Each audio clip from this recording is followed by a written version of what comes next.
বৈরী আবহাওয়া কেটে যাওয়ায় পদ্মা নদীর লঞ্চ চলাচলের উপযোগী হওয়ায় দীর্ঘ প্রায় ৪৬ ঘণ্টা পর দৌলতদিয়া পাটুরিয়া নৌরুটে লঞ্চ চলাচল স্বাভাবিক হয়েছে। আজ শনিবার ৩১ মে সকাল ৬:৩০টার দিক থেকে পুনরায় এই রুটে লঞ্চ চলাচল শুরু হয়।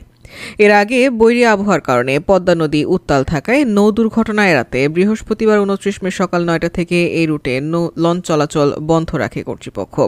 তবে দীর্ঘ সময় লঞ্চ চলাচল বন্ধ থাকায় এই রুটের যাত্রীরা বিকল্প উপায়ে গন্তব্যে আসা যাওয়া করেন।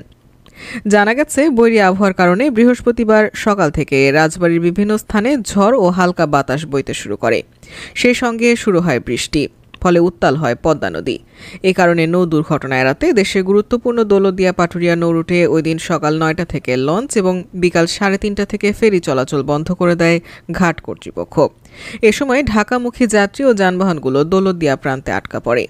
পরে আবহাওয়া পরিস্থিতির উন্নতি হলে রাত 7:30টা থেকে এই রুটে পুনরায় ফেরি চলাচল শুরু হলেও লঞ্চ চলাচল বন্ধ থাকে।